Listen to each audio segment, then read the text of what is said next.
esnya akan pecah. Bukankah itu berarti itu belum retak? Mendengar ini, Alexa tiba-tiba mengangkat kakinya dan berkata kepada Natalie, "Kakak, ambil pakaian dan sepatuku." Natalie segera menjawab ketika dia pergi ke ruang ganti untuk mengambil pakaian Alexa. Namun, seseorang telah merendam pakaian Alexa, dan sekarang dibekukan dalam es. Sebelum pakaiannya tiba, Alexa sudah turun dari es dengan kepala terangkat tinggi. Dia benar-benar mengabaikan sang fotografer. "Alexa, apakah kau masih ingin menjadi model? Apakah kau menyerah pada karirmu?" Melihat Alexa sebenarnya memiliki niat untuk keluar, fotografer tiba-tiba panik. Dia awalnya memilih Alexa karena dia tahu pemotretan Jihan sangat penting untuk kemajuan karirnya. Jadi, dia yakin bahwa dia akan bertahan.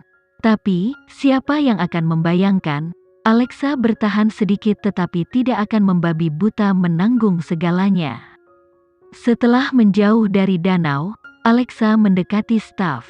Meskipun dia hanya mengenakan gaun tipis, dagunya terangkat tinggi, dia tidak mengakui kekalahan. "Apakah aku yang menyerah pada karirku, atau kau?" Alexa menerima ponsel dari tangan Rizky, dan menunjukkan kepada fotografer rekaman tentang semua yang baru saja terjadi. "Aku tidak tahu siapa yang membayarmu untuk melakukan ini, dan aku tidak peduli, tapi jika video ini bocor, tidakkah kau pikir seluruh timmu akan dikirim keluar dari industri? Kami tidak melakukan kesalahan apapun." Fotografer itu berkata dengan marah. "Mari kita posting dan dapatkan pendapat semua orang." "Alexa, apakah kau membalikkan perannya? Kaulah yang memohon pada kami untuk kesempatan ini, bukan sebaliknya. Aku tidak pernah memohon pada orang lain, aku hanya bergantung pada diriku sendiri." Setelah berbicara, Alexa menoleh untuk melihat Natalie. Namun, Natalie mengeluh dengan marah, "Pakaianmu basah dan membeku, tidak mungkin untuk dipakai lagi." Rizky melepas jaketnya. Tepat ketika dia hendak meletakkannya di pundak Alexa, Alexa berbalik untuk melihat fotografer, wajahnya bergantian antara hijau dan merah. Dengan bertelanjang kaki, dia mendekatinya, "Aku tidak pernah menyinggungmu di masa lalu, dan aku tidak pernah melakukan apapun terhadapmu baru-baru ini. Haruskah kau menjadi sekejam ini? Bagaimana aku tahu ini tentang apa? Kau tidak tahu?" Alexa menatapnya dengan tatapan dingin, sangat dingin. Itu membuat tulang punggung semua orang merinding. Mungkin karena dia panik, dia merespons dengan mendorong Alexa sebelum menjawab dengan arogan, "Kau pikir kau siapa? Kau hanya model lama. Apakah kau pikir aku tidak bisa melakukannya tanpamu? Biarkan aku memberitahumu Alexa Geraldine, karena sikapmu, aku yakin kau tidak akan pernah menjadi supermodel." Mendengar ini, tidak hanya Alexa, tetapi juga Rizky dan Natalie sangat marah.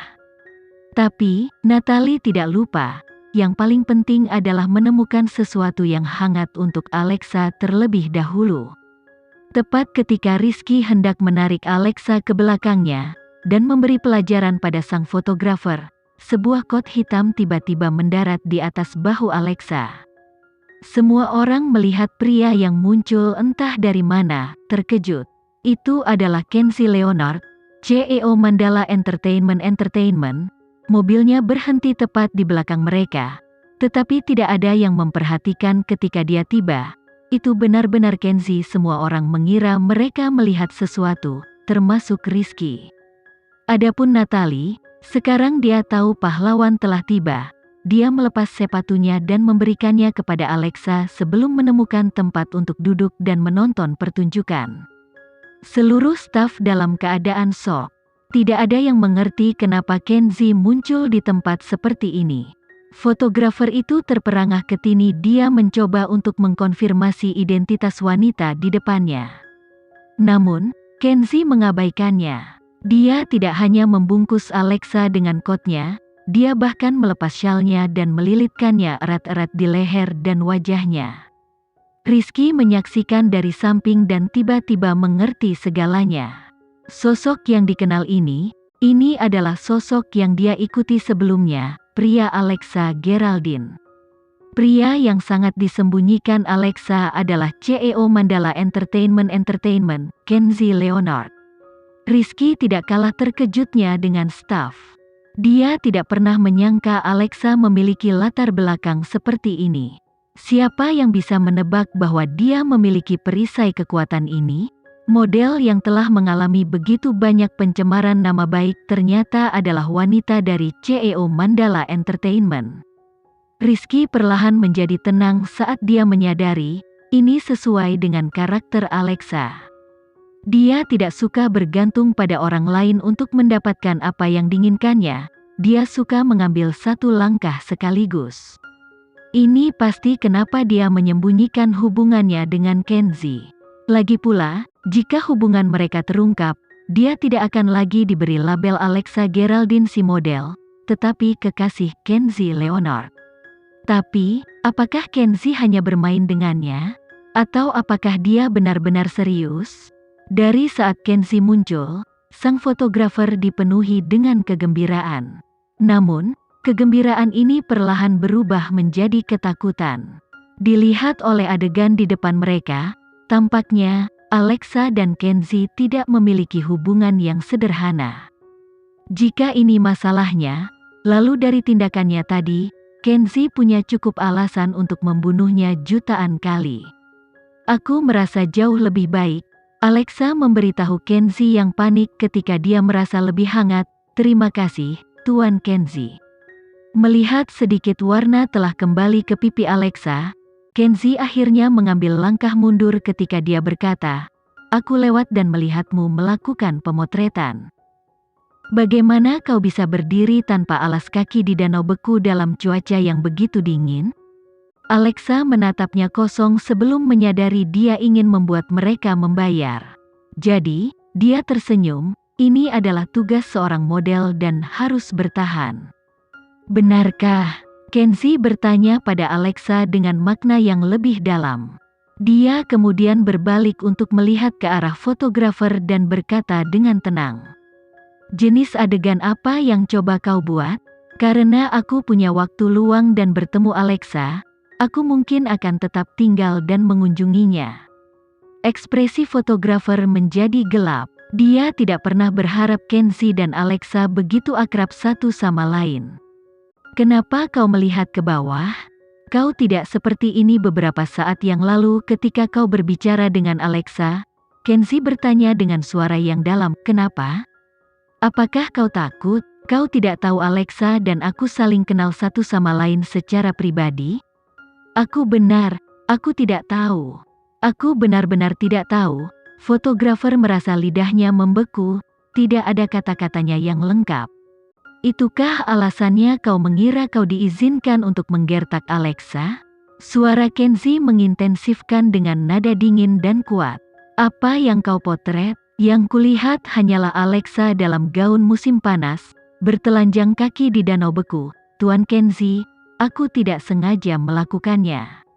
Aku tidak tahu." Fotografer itu dengan putus asa berusaha menjelaskan dirinya sendiri. Dibandingkan dengan pria sombong sebelumnya, dia seperti dua orang yang sama sekali berbeda. "Kalau begitu mari kita lanjutkan syutingnya." Kenzie tiba-tiba berseru sebelum berbalik untuk melihat Natalie. Natalie segera menjawab dengan membawa dua kursi dan meletakkannya di belakang Alexa dan Kenzie sehingga mereka bisa duduk. "Sudah lama sejak aku menyaksikan pemotretan di luar seperti ini. Ayo, lanjutkan." Sang fotografer melirik Alexa dengan cepat. Dia ingin memberitahu Kenzie, Alexa sudah memutuskan untuk keluar dari sebelum dia tiba. Mereka sebenarnya dihancurkan oleh masalah ini. Namun, pada saat ini, Kenzie menambahkan, "Aku sangat menikmati menonton fotografer yang sedang berdemonstrasi." Dengan ini, ekspresi semua orang tampak gelisah. Mereka semua tahu fotografer akan menerima balasannya. Wajah fotografer berubah pucat. "Tuan Kenzie, ini terlalu dingin. Bahkan Alexa tidak takut pada dingin. Bagaimana mungkin seorang pria takut? Kata-kata Kenzi belak-belakan dan nadanya dingin. Mustahil membalas dendam padanya. Tidak hanya itu jelas untuk diceritakan. Ketika dia mengatakan kata-kata ini dia menekan kemarahannya.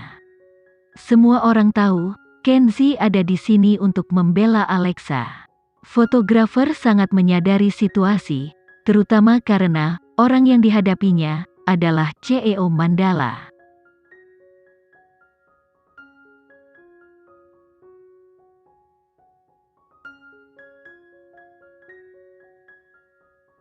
Sekian dulu ya video kali ini, kita lanjutkan lagi videonya di lain waktu. Oh iya, bagaimana menurut kalian? Semoga bisa sedikit menghibur kalian semua. Untuk teman-teman yang baru nonton jangan lupa subscribe ya hehehe. Dan kalau teman-teman ada yang ingin gabung langganan bisa langsung gabung saja untuk dapat fitur yang menarik dan sedikit membantu Mimin. Terima kasih banyak sudah menonton, sampai jumpa lagi, bye.